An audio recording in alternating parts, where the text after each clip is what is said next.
जिस तरह से पूजा सिंघल को लेकर आरोप प्रत्यारोप हुए, अगर वो ईडी के द्वारा कहीं न कहीं दोष साबित हो जाता है तो सरकार अपने स्तर पर क्या कुछ कार्रवाई करेगी? ये हम मान के चले कि झारखंड की हेमंत सोरेन सरकार अपना बचा हुआ कार्यकाल पूरा करेगी। स्टोन लीज का है, जब सरकार को या हेमंत जी को ऐसा लगा कि कुछ इसको हम लोग रिन्यू नहीं कराना चाहिए तो उन्होंने सरेंडर कर दिया, मगर एक त्रुटि तो हुई कि उन्होंने लिया। आप लोग जो ये कहते हैं कि जो ईडी की जो अभी की कार्रवाई है उसको वर्तमान हेमंत सोरेन के सरकार के क्रियाकलापों से जोड़ कर देखने की ज़रूरत नहीं है, जबकि जो विपक्ष है बिल्कुल कूद फांद करके इस बात को साबित करने की कोशिश कर रहा है कि ये ईडी की कार्रवाई वर्तमान हेमंत सोरेन के क्रियाकलाप से सीधा संबंध रखता है, लिहाजा इस सरकार को नैतिक रूप से बने रहने का अधिकार नहीं है। मेरी अपनी सीमाएं हैं कि हम झारखंड के दायरे में ही बात करते हैं, यूपी में नहीं जा सकते हैं, तो हम झारखंड के दायरे में और झारखंड के 3.25 करोड़ जनता और उसमें से बेसिकली हम सिर्फ बेरोजगार नौजवानों की आवाज़ उठाते हैं। तमाम आशंकाओं, पॉलिटिकल इनस्टेबिलिटी और राजनीतिक अस्थिरता के आशंका के बीच में सबसे बड़ा खामियाजा कोई अगर भुगत रहा है राज्य में, वो है हमारे बेरोजगार नौजवान। एक तरफ जब हम देखते हैं ना कि हज़ारों लोग, सैकड़ों लोग जो सड़कों पर उतरते हैं और उसमें ज़्यादातर नौजवान लगे हैं और उसमें से ज़्यादातर हमको लगता है 99% लोग बेरोजगार नौजवान हैं। ट्राइबल या कम्युनिटी जो झारखंड की है, जो आदिवासी मूलवासी हैं, वो भी अगर हज़ारों की संख्या में सड़कों पर उतरे हैं तो वो कहीं ना कहीं दुर्भावना से प्रेरित तो नहीं होंगे।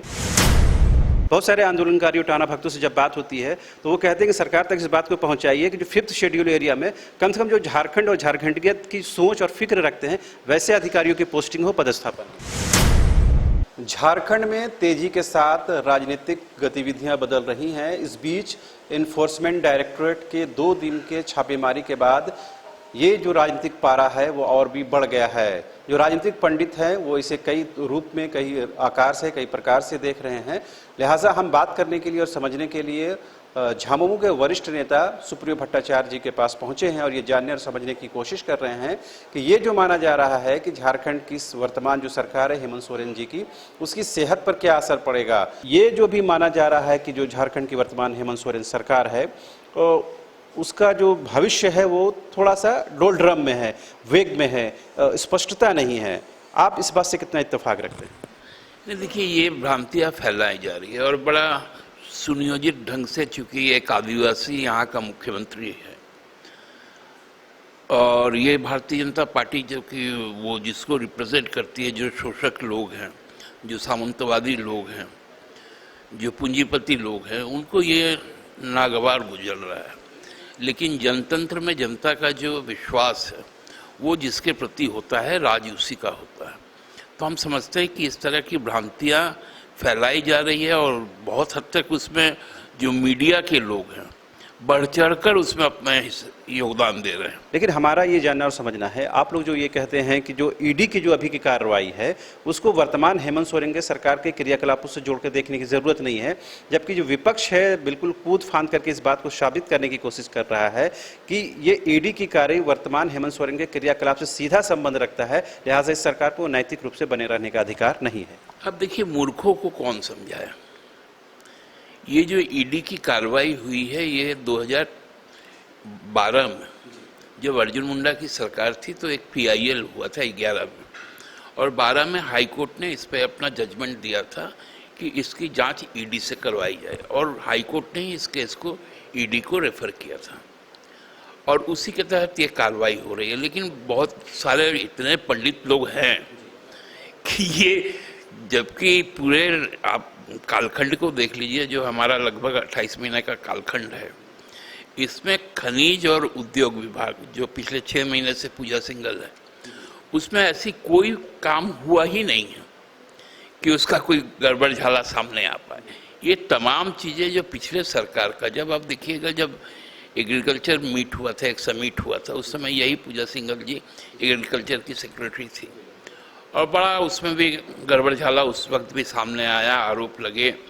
उसके बाद जब ये मोमेंटम झारखंड हुआ, जिस दिन मोमेंटम झारखंड हो रहा उस दिन कंपनियां रजिस्टर्ड हो रही है, कुछ तो रजिस्टर्ड थी नहीं जिनके साथ MOU कर लिएगा, उस समय ये उद्योग सचिव हुआ करती थी।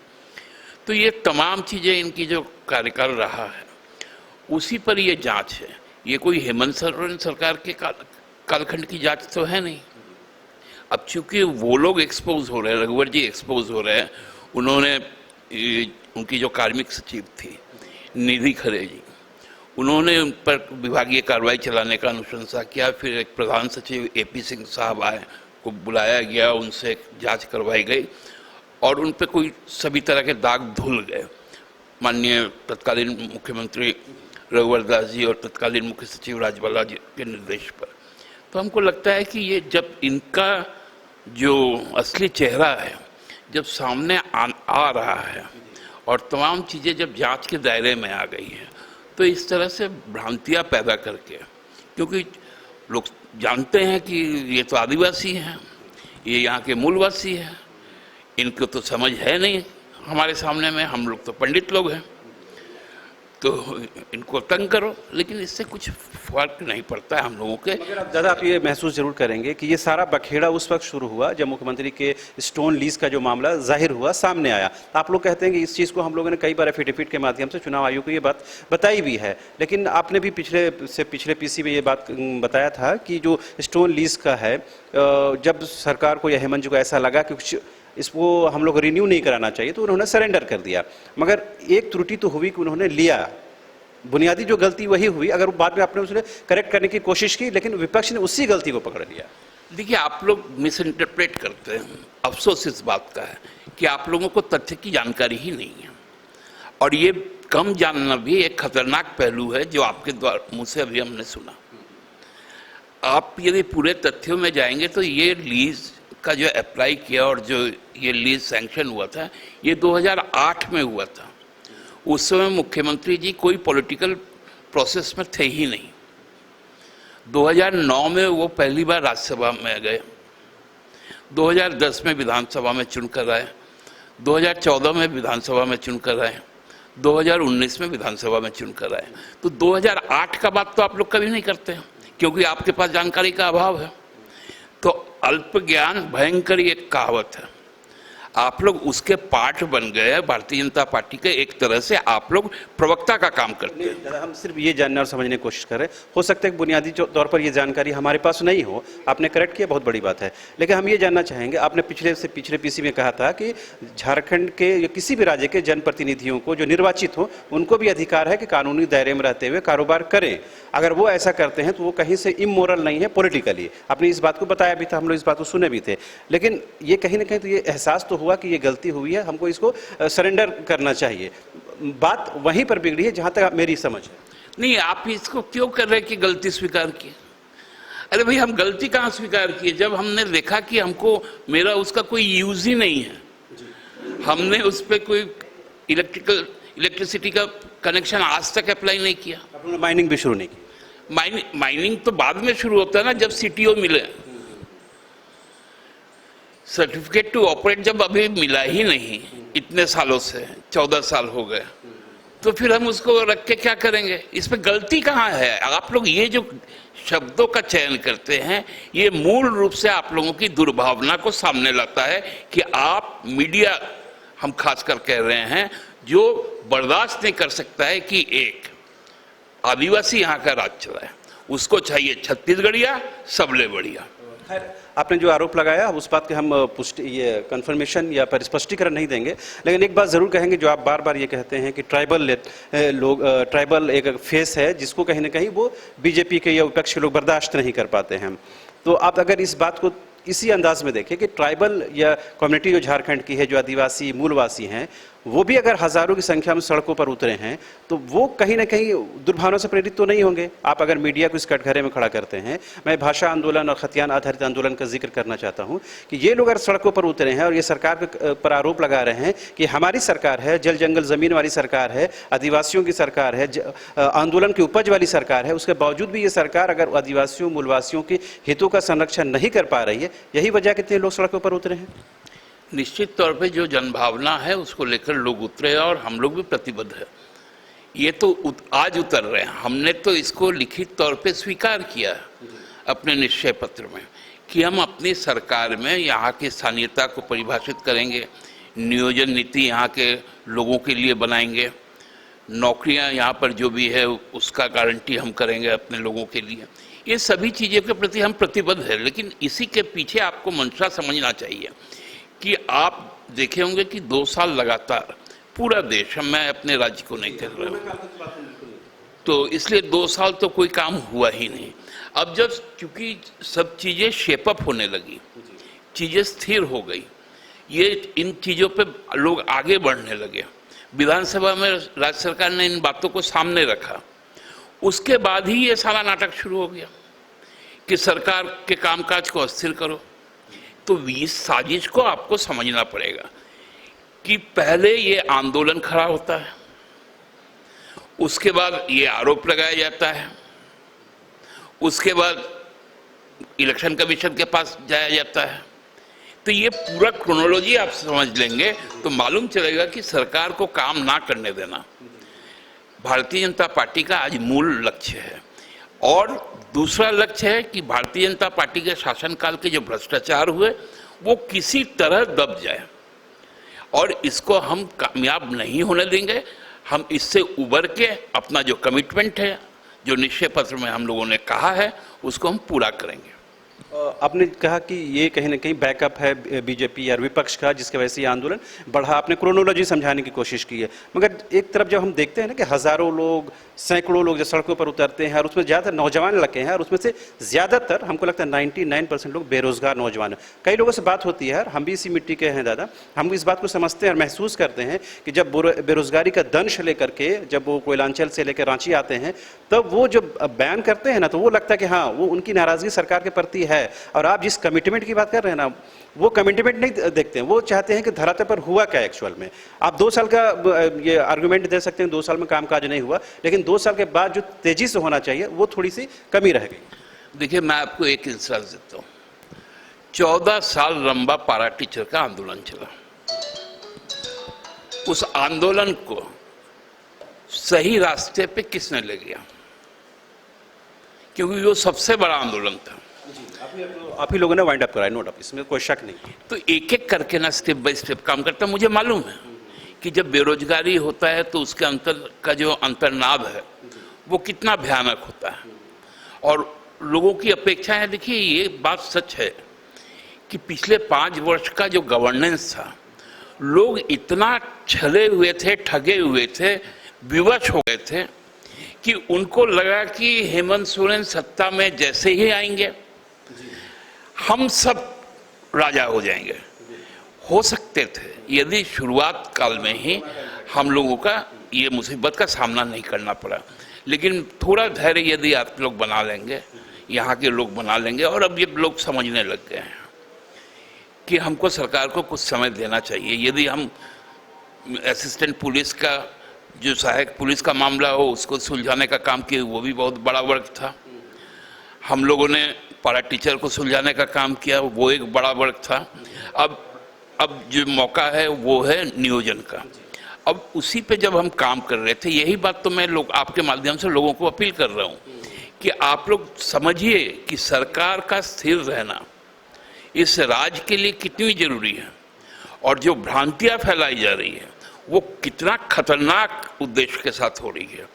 इसी के खिलाफ तो हम लोग लड़ाई लड़ रहे हैं, लेकिन निश्चित तौर पे यहाँ के लोग डिसअपॉइंट नहीं होंगे। हमने जो कमिटमेंट किया है हम उसको पूरा करेंगे।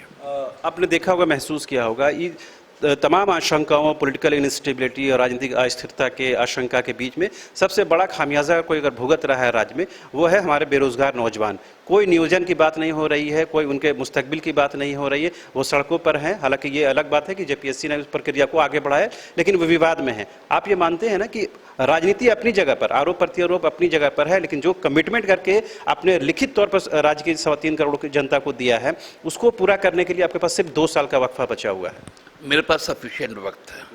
लोगों ने लिख कर दिया था 2 करोड़ लोगों को हम रोजगार देंगे। ये सवाल क्यों नहीं पूछा जाता? 8 वर्षों में तो 16 करोड़ को मिल जाना चाहिए था, जबकि कोरोना काल में हम लोग जानते हैं कि 44 करोड़ लोगों का रोजगार छिन गया। तब कोई ये सवाल नहीं उठता। मैं फिर कह रहा हूं, सवाल इसलिए उठाया जाता है, उत्तर प्रदेश में नहीं उठाए जाएंगे क्योंकि वहां एक खास शासन व्यवस्था कायम है। बिहार में आपके द्वारा नहीं उठाए जाएंगे क्योंकि वहां खास शासन व्यवस्था है। झारखंड में उठाया जाएगा क्योंकि यहां पर ट्राइबल है। सबसे आंख की किरकिरी एक आदिवासी होने वाला है। यदि ये आदिवासी के जगह में, मैं फिर कह रहा हूं, छत्तीसगढ़िया होता, तब कितने लोग पूछते थे रघुवर जी को कि हमें रोजगार दो। मैं ये सवाल उठा रहा हूं। नहीं, आपने बिल्कुल सही कहा। कल भी जिस तरह बातें आई पीसी में कि अगर सवाल के जवाब नहीं देकर के सिर्फ सवाल ही पूछा जाएगा, कोई उसका हल नहीं निकलेगा। और मेरी अपनी सीमाएं हैं कि हम झारखंड के दायरे में ही बात करते हैं, यूपी में नहीं जा सकते हैं। तो हम झारखंड के दायरे में, और झारखंड के 3.25 करोड़ जनता, और उसमें से बेसिकली हम सिर्फ बेरोजगार नौजवानों की आवाज़ उठाते हैं, क्योंकि मुझे लगता है कि नौजवान होने के नाते उनका सवाल उठाना, आप लोगों के माध्यम से सरकार तक पहुँचाना सबसे ज़रूरी है। बाकी जहाँ तक दुर्भावना का जो आरोप है, उसमें उसके स्पष्टीकरण मैं नहीं। नहीं, देखिए, मैं तो आपको कहता हूं कि मैं भी उतना ही आहत हूं जितना आप आहत हैं। मैं विवश हूं। मेरी चाहत है कि जितना जल्द से जल्द ये राह आसान हो जाए कि हमारे नौजवान के हाथ में काम आ जाए। इसके लिए हम लोग व्याकुल हैं, लेकिन जो सीमाएं बांधी जा रही है हम लोगों को, मैं कह रहा हूं कि उन सीमाओं को तोड़ने में हमें जो संघर्ष करना पड़ रहा है, उस संघर्ष में वो लोग भी हमारे साथी बने। क्योंकि यदि इस संघर्ष को हम नहीं जीत पाए तो फिर से अब हमारा जो मुस्तकबिल है, जो आप कहें फ्यूचर जो है, वो फिर से खतरे में आ जाएगा। ये बड़ी लड़ाई है। इस लड़ाई को हम लोगों को साथ में मिलकर लड़ना। एक दो छोटा सवाल पूछ लेते हैं। ये हम मान के चले कि झारखंड की हेमंत सोरेन सरकार अपना बचा हुआ कार्यकाल पूरा करेगी? निश्चित तौर पे करेगी, क्यों नहीं करेगी। फ्लोर ऑफ द हाउस हम मेजोरिटी पे हैं, हमें कौन डिगा सकता है। जनता का आशीर्वाद हमारे साथ है। पुनः हम 24 को जाएंगे, पुनः आशीर्वाद लेकर आएंगे, 29 तक रहेंगे, 29 को जाएंगे, फिर से आएंगे। ये सिलसिला तो अब चल पड़ा है। एक आखिरी सवाल, जिस तरह से पूजा सिंघल को लेकर आरोप प्रत्यारोप हुए, अगर वो ईडी के द्वारा कहीं ना कहीं दोष साबित हो जाता है तो सरकार अपने स्तर पर क्या कुछ कार्रवाई करेगी?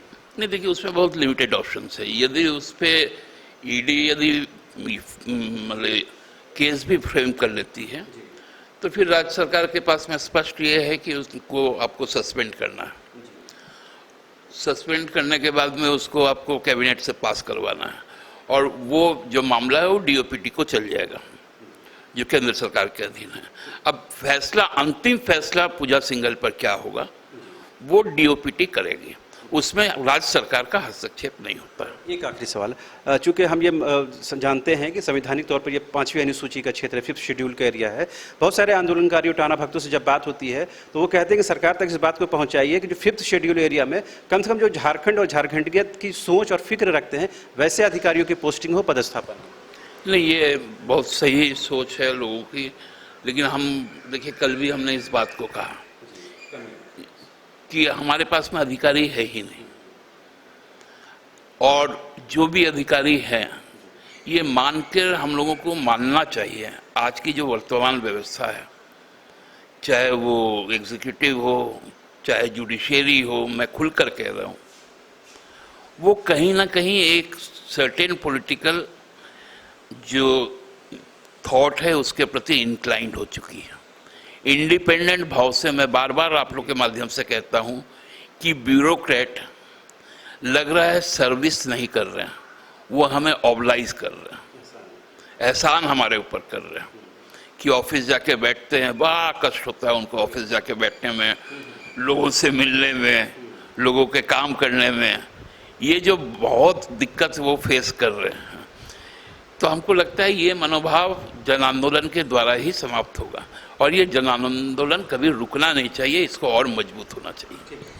तो आपने सुना, ये थे झामुमो के वरिष्ठ नेता सुप्रियो भट्टाचार्य जी, जिन्होंने बेबाकी से अपनी बातें रखी और उन्होंने कहीं ना कहीं मीडिया के जो कार्यशैली है उस पर भी कहीं ना कहीं निशानदेही की। हमारी कोशिश बस यही है कि तथ्यों के आधार पर बातों को रखा जाए और उस समाज की बात को रखा जाए जिस समाज की बात सरकार के गलियारों तक नहीं पहुँच पाती है। खासकर बेरोजगार नौजवानों के सवाल को हमने उठाया। उम्मीद की जानी चाहिए सरकार के जो बचे हुए कार्यकाल हैं उस कार्यकाल में बेरोजगारों को लेकर, नौजवानों को लेकर और यहाँ के नियोजन को लेकर जो कमी रह गई है उस कमिटमेंट को पूरा करने की हर मुमकिन कोशिश होगी। कैमरा पर्सन हृदय के साथ रांची से न्यूज़ बाइस्कोप के लिए शहनवाज।